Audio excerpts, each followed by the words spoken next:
Jalen Brunson is finally getting the recognition that he deserves. All that and much more on the Knicks Digest. What's up, guys? It's your boy Dariel from Knicks Digest, and hopping right into today's video. So Zach Lowe recently on his podcast, The Lowe Post, was talking about Jalen Brunson and how he's probably more than likely going to end up on an All-NBA team.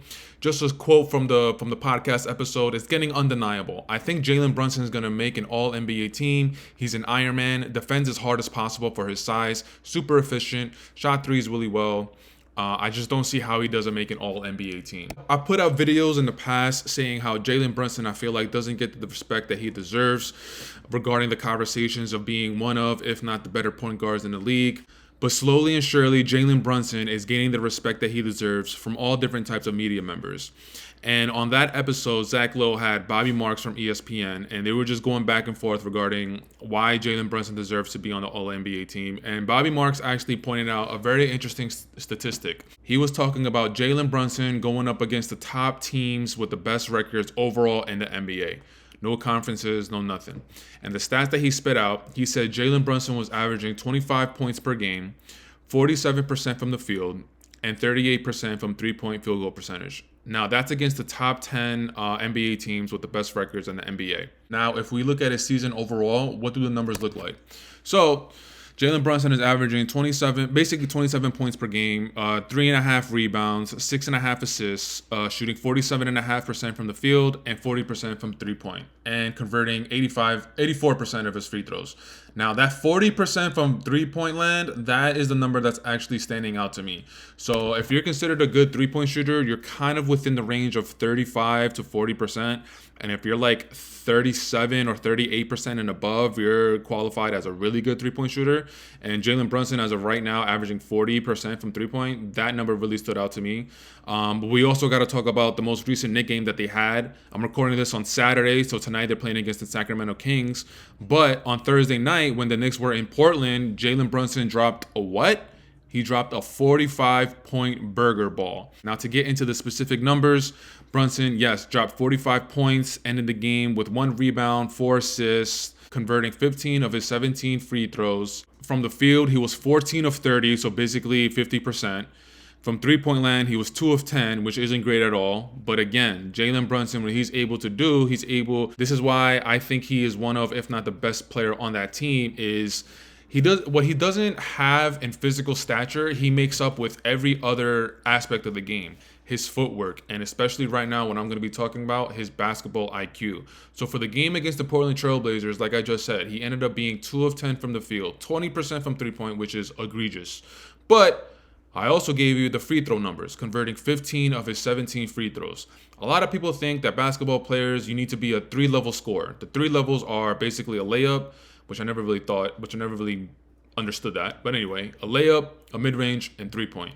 But if you're going to be considered a really good or an all-star or superstar type of player, there's actually 2 more levels to the scoring. There's actually the isolation and the free throws.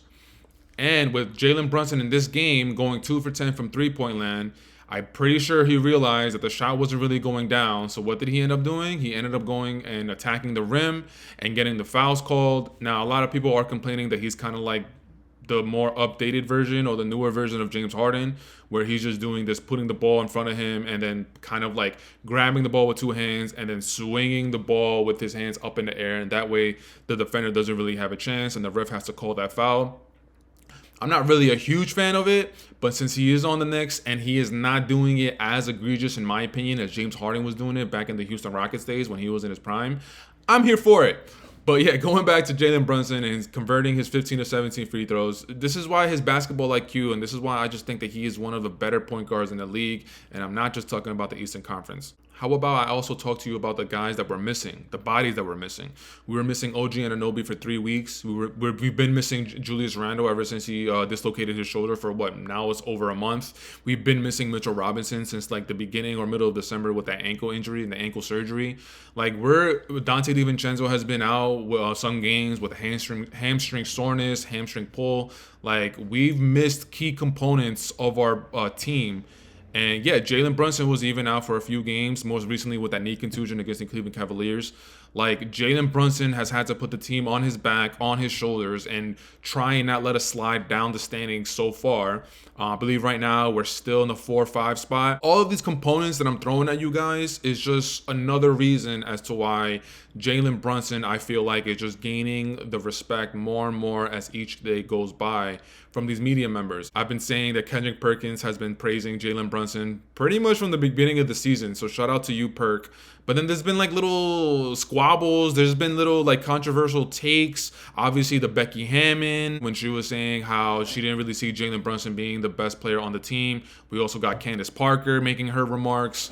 But I don't know. I feel like as the season is coming closer and closer to an end, now every team has at least like 10 to 15 games left in the season. And then we go into the play-in and then into the playoffs. But Jalen Brunson, man, and with a lot of the injuries going on around the league, specifically Donovan Mitchell, who recently missed one of the games, which officially disqualified him from making the All-NBA team because the 65 game is the limit that they put for the beginning of the season. So now he's going to be out of any All-NBA contention.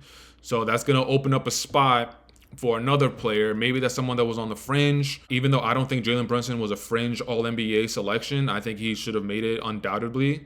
But now it's going to open up more spots. But it also raises a question. So with all these injuries going around the NBA, there's going to be a lot of opportunities for other players to put their name in that All-NBA slot.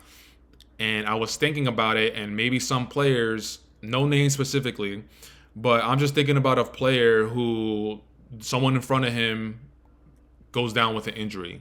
Maybe it's a bad injury. Maybe it's a bad knee injury, a bad foot injury. So now the minutes are going to go up, which gives him more opportunity to showcase his skills, to gain more minutes, to actually average more points, more rebounds, more assists. And what if those numbers end up making him an All-NBA selection? First team, second team, or third team. And then it ends up making him, if a player makes an All-NBA team, sometimes in the contract, that's like a contingency. If you make an All-NBA team, then you're able to make this amount of money. I just feel like the conversations now are going to be like, does this player actually deserve this amount of money? Because some players are going to be eligible for the max, for the super max, if they make an All-NBA team, and maybe the player is honestly not deserving or not worthy of it. The only reason why he made an All-NBA team is because maybe the player in front of him, like I said, went out with an injury, which granted him more opportunity, and he just took advantage of it. Of course, if the player took advantage of it, then he deserves everything he gets. But if we're comparing that player to the star player of the team who went out with the injury, do they deserve that type of money?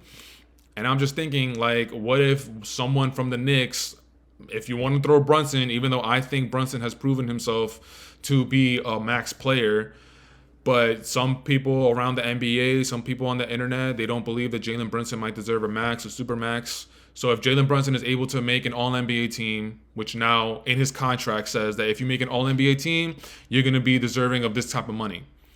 How is that going to affect the team and the organization to add the pieces around Jalen Brunson and Julius Randle? Maybe even re-signing Julius Randle, because if we're giving so much money to one player or two players, then that doesn't really leave the space to sign other players around the NBA, around the league, to supplement Randle and Brunson, depending on if we move forward with those two, depending on how we end up in this playoffs. Those are just the type of questions that I'm asking myself, and those are the things that I'm thinking about.